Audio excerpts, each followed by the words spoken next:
Hoy vamos a hablar de uno de los momentos más decisivos y sin duda más terribles del siglo XX, los bombardeos atómicos de Hiroshima y Nagasaki. Ya han pasado casi 80 años desde que se usaron estas armas por única vez en una guerra, pero sus ecos, créanme, siguen resonando con mucha fuerza. Y para empezar, quiero que nos quedemos con estas palabras. Son de Masako Wadada, una sobreviviente de Nagasaki.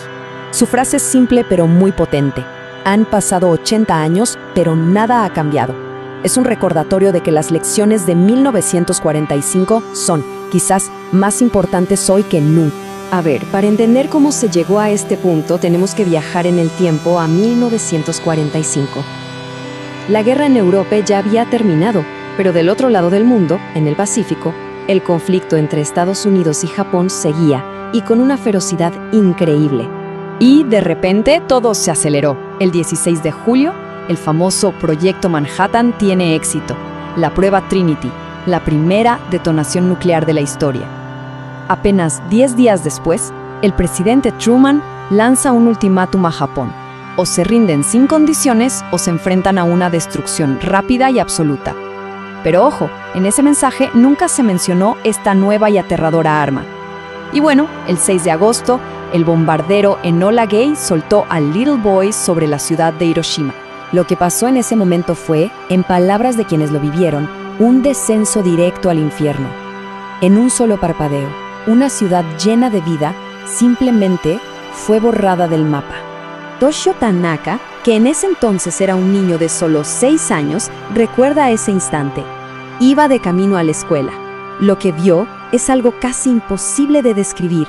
Un resplandor cegador, como si 1.000.000 de soles explotaran al mismo tiempo, y de pronto todo, absolutamente todo, se volvió blanco. Para que nos hagamos una idea de la escala de poder que se liberó, la explosión generó una ola de calor de más de 4.000 grados Celsius. Esta temperatura lo calcinó todo en un radio de casi 4,5 kilómetros. O sea, para ponerlo en perspectiva, es más del doble de la temperatura a la que se derrite el acero. Una locura.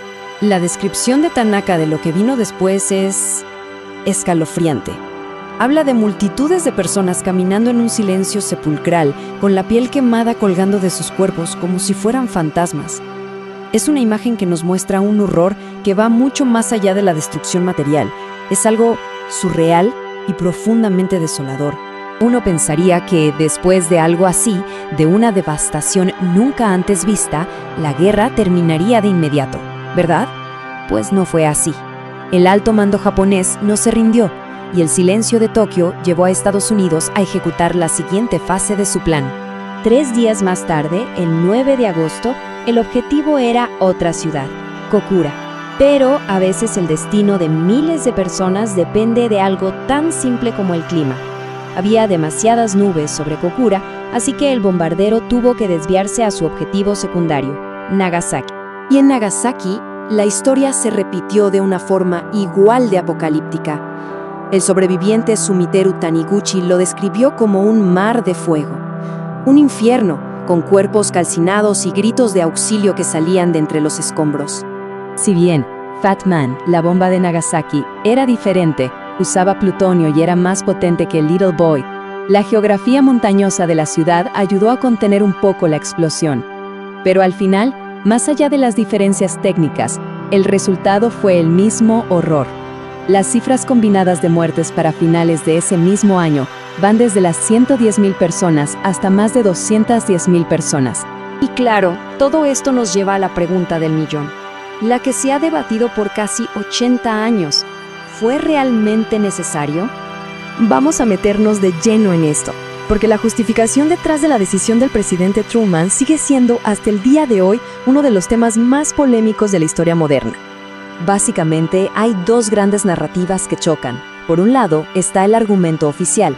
Las bombas eran la única forma de forzar una rendición rápida y así evitar una invasión por tierra que habría costado cientos de miles de vidas, tanto de un bando como del otro.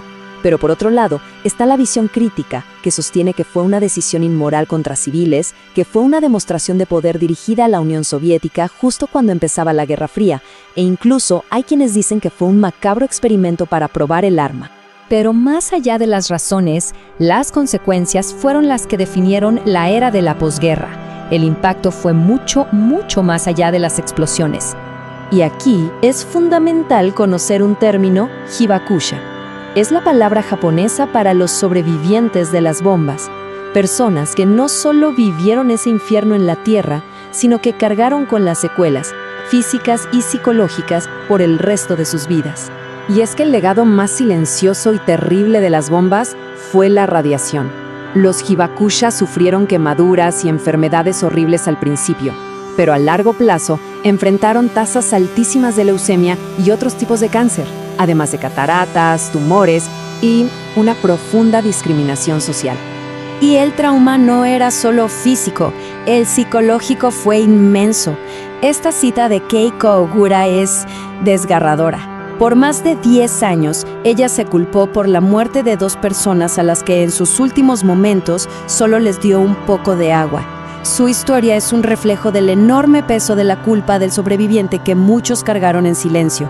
Y todo esto nos trae de vuelta al presente, porque la sombra de Hiroshima y Nagasaki es muy larga y se extiende hasta nuestros días, alimentando el debate global sobre las armas nucleares. Hoy, la amenaza sigue ahí. Se calcula que existen unas 12.300 ojivas nucleares en el mundo, un arsenal que podría repetir la devastación de 1945, pero a una escala que ni siquiera podemos imaginar. Para sobrevivientes como Masako Bada, la idea de la disuasión nuclear, o sea, la justificación de que estas armas existen para prevenir guerras, es simplemente inaceptable. Ella lo tiene claro. El hecho de que existan significa que la posibilidad de que Hiroshima y Nagasaki se repitan siempre estará ahí.